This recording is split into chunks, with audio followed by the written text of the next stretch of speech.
नमस्कार दोस्तों, मैं अनिल गुप्ता, सरल न्यूज। आज भाजपा दिल्ली प्रदेश अध्यक्ष वीरेंद्र सचदेवा, नई दिल्ली सांसद बांसुरी स्वराज ने दिल्ली के मुख्यमंत्री आतिशी मार्लेना पर लगाए बिजली को लेकर गंभीर आरोप। अरविंद जी ने कहा 2 थप्पड़ पड़ेंगे, एक दिल्ली के खजाने को, दूसरा आपको, हमको या दिल्ली के आम कंज्यूमर को जो बिजली का बिल देता है। मेरा मानना यह है कि वो दोनों थप्पड़ हमें ही पड़ रहे हैं, उस कंज्यूमर को ही पड़ रहे हैं जो दिल्ली में ईमानदारी से अपना जीवन व्यतीत करने की कोशिश कर रहा है। बिजली आपूर्ति में लगी पावर डिस्कॉम, BSES, BPYAL और तीसरा है NDPL। 3 कंपनियां काम कर रही हैं। तीनों कंपनी पावर डिस्कॉम का शेयर 51% है, दिल्ली सरकार का 49%। लेकिन इन लोगों ने मिलकर दिल्ली को बिजली आपूर्ति के नाम पर लूटने का काम किया है, बर्बाद करने का काम किया। पावर डिस्कॉम को दिवालियापन बना के खड़ा कर दिया। BSES और BPYL में भारी धांधली और आर्थिक अनियमितता का खेल चल रहा है। तो कैसे चल रहा है उसकी डिटेल हम आपको बताएंगे। 3 कंपनियों का हमने नाम लिया, इसमें NDPL फायदे में जाती है। तीनों कंपनियां एक ही जगह से बिजली खरीदती है। तीनों कंपनियां ट्रांसको के माध्यम से, उन तारों के माध्यम से दिल्ली में बिजली देती है। लेकिन एक कंपनी फायदा दिखाती है और सालाना लाभ दिल्ली की सरकार को देती है। लेकिन ये 2 कंपनियां खेल खेलती हैं। 2 कंपनियां घाटा दिखाती हैं और उस घाटे के पीछे का कारण है दिल्ली सरकार को मिलने वाला किकबैक, जो शराब नीति में था, जो स्वास्थ्य घोटाले में था, जो शिक्षा घोटाले में था, जो शीश महल में था। वो किकबैक जो इन नेताओं की जेब गर्म करता है, वो किकबैक जो इनकी अय्याशी के सामान को मुहैया कराता है। अब मैं आपको समझाना चाहता हूं कि 2 घाटे में कैसे चल रहा है।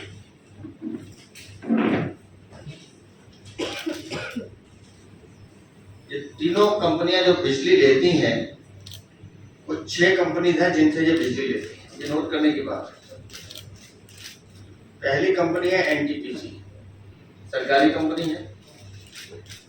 BSES या BPYL या NDPL, ये जितनी भी बिजली इनसे खरीदते हैं, इनको पूरा पैसा वापस करते हैं, क्योंकि पूरा पैसा वापस नहीं करेंगे तो बिजली काट दी जाएगी, नियम है। दूसरी कंपनी है NHPC, ये भी सरकारी कंपनी है। ये तीनों कंपनियां उनसे भी बिजली खरीदती हैं, उनको भी पूरा पैसा देते हैं, जिस भी दर पे लेती हैं उनको भी पूरा पैसा देती हैं। अगर नहीं देगी तो बिजली काट ली जाएगी। तीसरी कंपनी PGCL, ये भी सरकारी कंपनी है, इससे भी पूरी बिजली ली जाती है और उसको भी पूरा पैसा दिया जाता है, कोई दिक्कत नहीं है। चौथी कंपनी है ससान, SASAN। अब यहां से खेल शुरू होता है। ससान कंपनी है BSES, BPYL की। ये दोनों कंपनियां उससे लेती हैं, NDPL इससे नहीं लेती। दोनों कंपनियां उससे बिजली खरीदती हैं और ये दोनों कंपनियां उसी का अंग है, ससान का।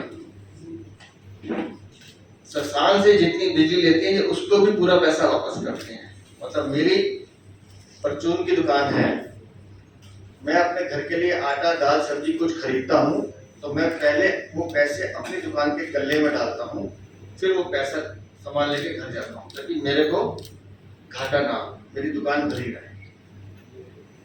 उसके बाद आ गई 2 कंपनी। तबरेज साहब की गलत हो तो बताइए। दूसरी कंपनी है इंद्रप्रस्थ, IPGC, ये दिल्ली सरकार की कंपनी है। अब ये तीनों कंपनियां इससे भी बिजली खरीदती है, लेकिन जब ये इससे बिजली खरीदती हैं, इन्हें पैसा नहीं देती या आधा अधूरा देती है, या अगर हम चांदी चौक के व्यापार की स्थिति में कहें 50% दे दिया, 50% लगा लेंगे। 50% दे दिया, 50% लगा लेंगे। दूसरी कंपनी है प्रगति पावर, PPCC, वो भी दिल्ली सरकार की है। उससे भी ये BCSC और BPYL, उससे भी बिजली खरीदती हैं। 100 रुपए का सामान लिया, 30 रुपए दे दिए, 70 रुपए चुका देंगे। पूरी 4 कंपनियों को पूरा पैसा, जिसमें ससान भी शामिल है जो उनकी खुद की कंपनी है, या 3 सरकारी कंपनी है जो केंद्र सरकार की है। लेकिन ये 2 कंपनियां जो दिल्ली सरकार से बिजली पैदा करती हैं, उन दोनों को आधा अधूरा पैसा देके बिजली उठाई जाती है। और ये स्थिति पिछले 10-12 साल से लगातार चल रही है। और अब जब वो पैसा बढ़ते कितने हजार करोड़ में आ गए तबरेज साहब? 26,000 करोड़ के घाटे पे आ गए। वो जो दोनों कंपनियां हैं, उनका घाटा हो गया 26,000 करोड़, जो दिल्ली सरकार ने उनको देना है। अब वो कंपनियां गुहार लगा रही है कि हमारा पैसा दिया जाए, नहीं तो हम बिजली के दाम बढ़ाएंगे। भुगतेगा कौन? आपने बिजली खरीदी, आपने उनको पैसे नहीं दिए, आपने जो जनता पे वाहवाही लूटनी थी लूटते रहे।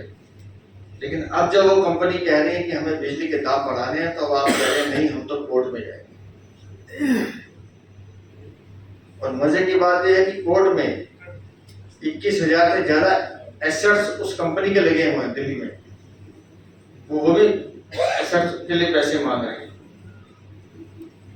भुगतेगा कौन? ये जो थप्पड़ पड़ना है 26,000 करोड़ का, ये आपकी और हमारी जेब पे पड़ने वाला है। 26,000 करोड़ का जो थप्पड़ है, ये आपकी और हमारी जेब पे पड़ने वाला है। और ये श्रीमान जी हाथ हिला के कहते हैं कि मैं बिजली के सारे बिल माफ कर दूंगा। कब करेंगे सरकार आने पर? अरे सरकार तो आपकी अभी है भाई। अरविंद केजरीवाल, तुम अघोषित मुख्यमंत्री हो, आतिशी मार लेना तुम्हारी मुख्यमंत्री है। उसके बावजूद अगर बिजली के बिल आ रहे हैं, हर झुग्गी झोपड़ी के बिल आ रहे हैं, तो फिर अगले चुनाव की प्रतीक्षा क्यों करनी है? तुम्हारे में दम तो अभी घोषणा करो, और इन 26,000 करोड़ का भी जवाब दो। कोर्ट में मैटर है, बिजली कंपनियां गुहार लगा रही है अपने 26,000 करोड़ के लिए, और दिल्ली सरकार उसका ढूंढ रही है कि कैसे बचा जाए कि हमें चुनाव तक का मौका मिल जाए, चुनावी घोषणाएं करने के लिए। और ये जो पूरा खेल है, ये ऐसा खेल है कि ये पहली बार दिल्ली में नहीं, उड़ीसा में भी खेलने की कोशिश की गई। उड़ीसा में भी इन दोनों कंपनियों ने इसी तरह का खेल खेला। उड़ीसा सरकार ने तुरंत निर्णय लेते हुए इन दोनों कंपनियों के लाइसेंस रद्द कर दिए। लेकिन दिल्ली में अरविंद केजरीवाल लाइसेंस रद्द नहीं करते हैं, क्योंकि मंथली पॉकेट मनी मिलती है। मैं फिर दोहरा रहा हूं, अरविंद केजरीवाल इन कंपनियों के लाइसेंस रद्द नहीं करते हैं, क्योंकि मंथली पॉकेट मनी मिलती है, जो उनके और उनके मंत्रिमंडल का गुजारा करती है। ये घूसखोरी, ये रिश्वतखोरी, ये कमीशनखोरी की जो आदत इन भ्रष्टाचारियों के मुंह पे लगी है, ये उसका परिणाम है जो दिल्ली की जनता को भुगतना है। आज दिल्ली में अब भवाना इंडस्ट्रियल एरिया चले जाइए, लोग आंखों में आंसू लेकर रोते हैं। यूपी हरियाणा में इंडस्ट्रियल बिजली का दर 8 रुपए यूनिट है। दिल्ली जैसे शहर में 18 साढ़े 18,000 रुपए पर यूनिट देना पड़ता है। कोई बिल 4 लाख 5 लाख से कम नहीं आता। आप अपने घर के और अपने घर के बिल उठा के देख लीजिए। मैं बार बार कह रहा हूँ, चाहे पेंशन सर चार्जेस पे ऑडिट रिपोर्ट मांग ली है जी साहब ने, लेकिन एक बड़ा घोटाला है बिजली के बिल में भी। और तो बड़ा घोटाला यही है कि 100 रुपए के बिल पर 45 रुपए खर्च करते हैं आप लोग, 55 रुपए वो टैक्स है जो इन लोगों की जेब में जाता है और इन बिजली कंपनियों को घाटा पूरे करने की कोशिश की जाती है। मोटा खेल है, एक ही दर पे बिजली है, एक ही रेट पे बिजली है, एनडीपीएल फायदे में है, ये दोनों कंपनियां घाटे हैं। एक कंपनी पैसा कमा के 300 करोड़ रुपए सालाना दिल्ली सरकार को दे रही है, ये दो कंपनी 26,000 करोड़ के घाटे में लाके खरीद करती है। क्या कारण है? कारण सिर्फ लूट है, भ्रष्टाचार है, चोरी है। आप कितना जनता के बीच में जाइए, कितने हाथ उठा उठा के पेपर हिलाते रहिए, कितने भी पेपर हिलाते रहिए कि मैं सबके बिल माफ कर दूंगा। अरविंद केजरीवाल ये 26,000 करोड़ रुपए कैसे माफ करोगे? जवाब दो इसका। वो 21,000 करोड़ तो जिसको मांग रहे हैं उसके पैसे कैसे माफ करोगे? कोई जवाब है आपके पास? सिर्फ दिल्ली को लूटने के लिए, दिल्ली को बर्बाद करने के लिए आप लोग इस सत्ता में आए। मां भी अपने बच्चे को छोड़ देती है, वो उसकी भूख प्यास सुन के उसका पेट भरने की कोशिश करती है। अरविंद केजरीवाल, तुमने तो अपने बच्चों को भी नहीं पूछा, तुमने उस दिल्ली को लूटा जिस दिल्ली ने तुम्हें प्यार दिया। ये झूठ और छल की राजनीति दिल्ली में दिल्ली को बर्बाद करके मानेगी।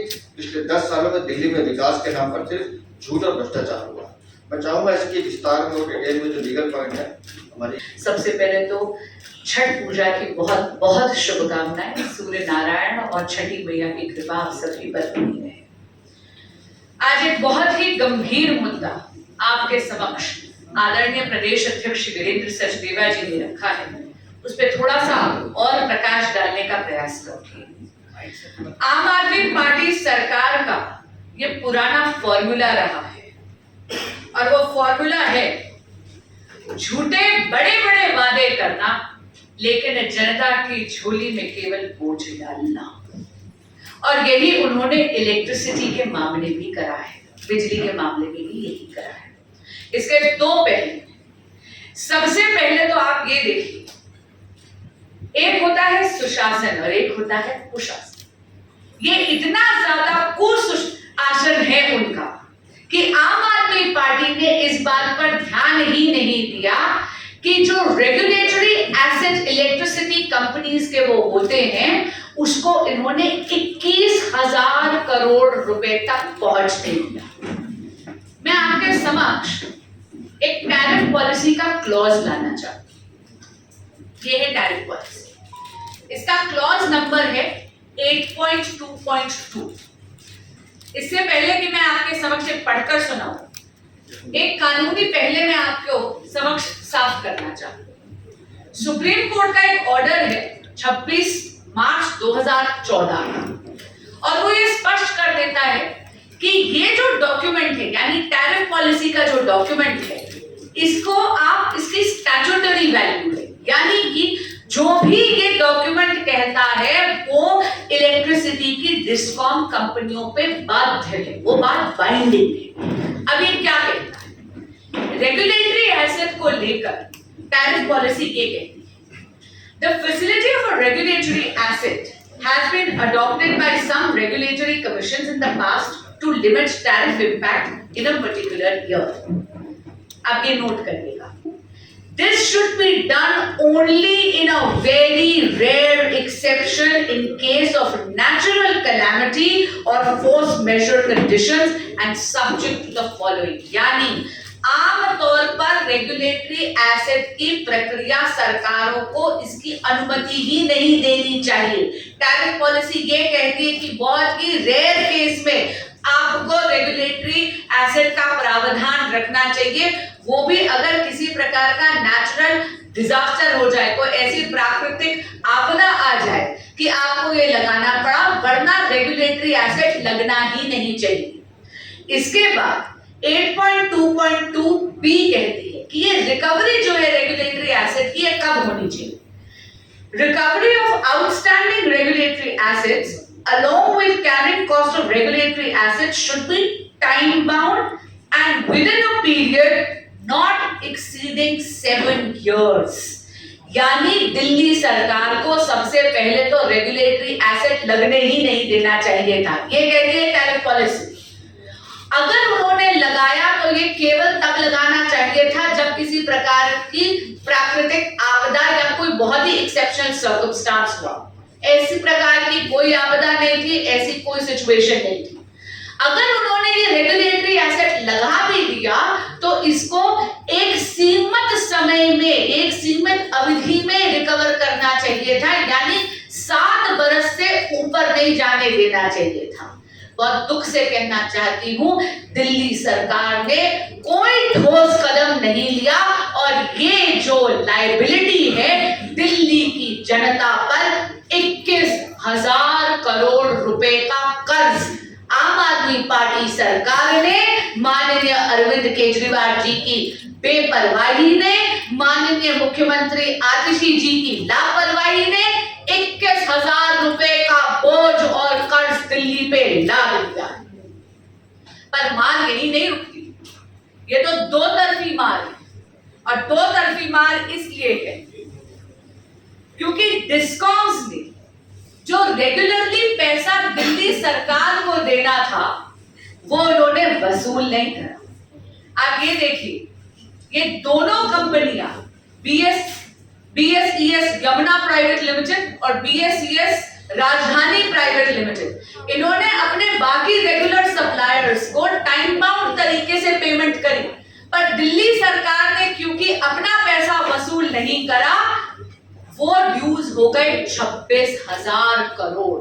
यानी एक तरफ मार है 21,000 करोड़ रुपए के रेगुलेटरी एसेट की जो इन्होंने कर्ज दिल्ली की जनता पे लाद दिया है, दूसरी तरफ वो जो 26,000 करोड़ है वो दिल्ली की जनता का पैसा है जो दिल्ली सरकार ने रिकवर नहीं करा। इसमें आम आदमी पार्टी सरकार की जवाबदेही बनती है। अब लगता है शायद इसीलिए इन्होंने पीपीएससी के जो चार्जेस हैं 1.5% से 1 दशक में 45% क्यों कर दिए? क्यों ये आपको अभी भी बिजली के बिल में लूट रहे हैं? क्यों ये पेंशन सरचार्ज लगाने देते हैं बिजली कंपनियों को? क्यों भांति भांति के सरचार्ज लगाने देते हैं? अरे अजीब सी बात है, वादा करा था सस्ती बिजली का, मुफ्त बिजली का, लेकिन दिल्ली को क्या मिला? भारी बिल और कर्ज।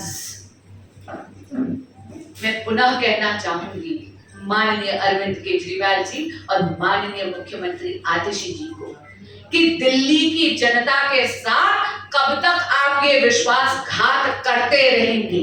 दिल्ली की जनता को बहाने नहीं, बदलाव चाहिए। आम आदमी पार्टी का प्रचार नहीं, परिणाम चाहिए। और अगर आप दिल्ली की जनता के ऊपर इसी तरह आर्थिक बोझ डालते रहेंगे, दिल्ली की अर्थव्यवस्था को इसी तरह आर्थिक अर्थव्यवस्था की कमर तोड़ते रहेंगे, उसका विध्वंस करते रहेंगे, तो आपको दिल्ली में सत्ता भोगने का कोई अधिकार नहीं। धन्यवाद। बहुत ही इम्पोर्टेंट विषय पे आज आप सबके सामने है। आदरणीय अध्यक्ष जी का मैं धन्यवाद देना चाहता हूँ और हमारी बड़ी बहन अधिवक्ता बांसुरी मैडम का भी। जो इशू आज आपके सामने है उसके समक्ष दो महत्वपूर्ण पॉइंट देखने वाली बात है कि जो दिल्ली सरकार की अपनी कंपनियां हैं उनका जो रिकवरी था ओवर द पीरियड बढ़ के आप देखेंगे दोनों कंपनियों का मार्कअप एक तरह से 26,000 करोड़ होता है। ये 26,000 करोड़ रुपए जनता का पैसा है, इसकी रिकवरी क्यों नहीं की? इसके लिए जो भी कठोर से कठोर इफेक्टिव स्टेप्स जो रिक्वायर्ड थे वो क्यों नहीं उठाए गए? जनता की अदालत में जाने का बड़ा शौक है, आज उनको जनता की चार्ज भी फेस करनी है और इसका जवाब देना पड़ेगा। दूसरा जो महत्वपूर्ण इशू है रेगुलेटरी एसेट, जो घाटा कंपनियों का है, अगर कंपनियों का घाटा इस हिसाब से बढ़ा जा रहा था तो उनको इफेक्टिवली एड्रेस क्यों नहीं किया गया? Next slide.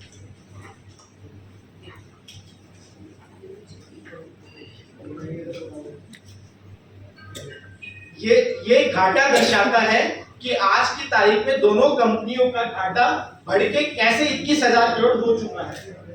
दोनों कंपनियों का बांट के देखा जाए तो बीआरपीएल का 12,000 के करीब है और बीवाईपीएल का 8,000 करोड़ के करीब है। ये घाटा इस सीमा तक बढ़ के आज के तारीख में इलेक्ट्रिसिटी के अंदर कंज्यूमर से रिकवरी होती है। तो ये बोझ जो है दिल्ली की आम जनता के ऊपर है, ये जनता से रिकवर किया जाएगा, ये जवाब देना चाहिए जब कानून के अंदर 7 साल के अंदर इस इशू को रिजॉल्व करने का प्रावधान है और वो भी rare of the rare circumstances में ये घाटा एसेट के तौर पे कन्वर्ट किया जाता है। तो ऐसी स्थिति के अंदर ये दर्शाता है कि गवर्नमेंट ने जो अपने हौसले दावे किए थे इफेक्टिवनेस के और एफिशिएंसी के, वो आज आपके सामने जनता के ऊपर 21,000 करोड़ का बोझ छोड़ के जा रहे हैं और सरकारी कंपनियों का 26,000 करोड़ का जो बकाया राशि है वो आज की तारीख में बाकी है, उसके ऊपर कोई भी कदम नहीं उठाया गया।